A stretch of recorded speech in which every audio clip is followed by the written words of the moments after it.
Okay, let's start, guys. You can check from my previous video. The title is How to Process PSA Online. You only need the batch certificate number. I will put also in my description box the link of my previous video para mapanood ninyo. Kailangan yung panoorin yung whole video para makuha ninyo kung paano po nakakuha ng batch certificate number doon sa proseso. Ang pinakauna nyong gagawin, guys, is open nyo lang yung internet browser ninyo sa Google or sa Google Chrome or anong klaseng browser na meron kayo. Then type nyo yung psaservice.com.ph and then search ninyo. Dadalhin kayo sa page na yan. Yan din po yung site na ginagamit natin nung nag-request po tayo na PSA online. And then nakikita nyo sa right side may box dyan. I-input nyo lang yung batch certificate number na nakuha ninyo nung unang pag-transact ninyo. Ayan dyan. Ilagay nyo lang yung batch certificate dyan. So, i-try natin yung nabayaran ko kahapon, yung ni-request natin na PSA sa clients ko kasi nag-process po ako ng mga PSA online. So, may mga kliyente po ko. So, lagay natin yung batch certificate number dito. Tingnan natin kung anong lumabas. Ayan. Hanapin ko muna yung yung number.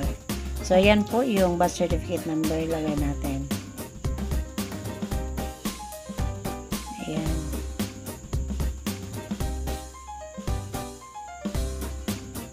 Ito po.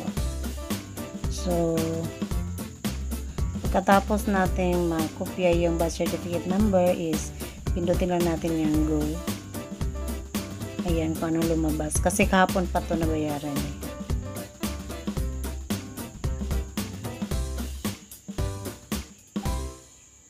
Ayan, nakikita ninyo, blanco yung yung status niya. Ayan, yung huling dalawang araw. Kasi kahapon pa nabayaran. Mag-update kasi sila after 3 working days. Matatanggap nila yung yung bayad natin at saka ma-update na yung system. So, try natin yung mga naunang mga kliyente ko. Lagay natin yung batch certificate nila dito. Kung ano ang lalabas.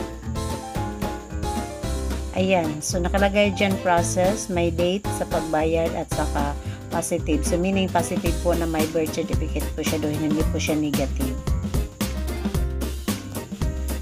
So, ganyan lang kasimple, guys, yung pag-check natin ng status ng ating request na PSA. Huwag po tayong babahala kung ang nakalagay pag trace natin is waiting for payment kasi delayed po sila na mag-update. After 3 working days pa, mula nang nagbayad tayo, mag-update yung system ng PSA Service. Pero nakaproseso na yun once na nabayaran mo na.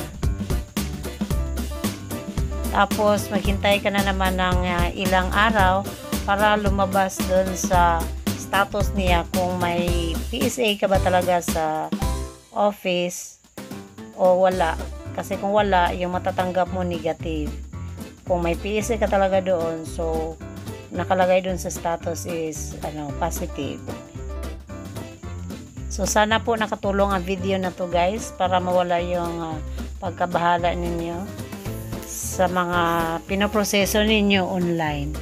Kasi sa sitwasyon natin ngayon, medyo delayed po yung mga updates online man o hindi. Delayed talaga. So, thank you for watching, guys. God bless and have a nice day.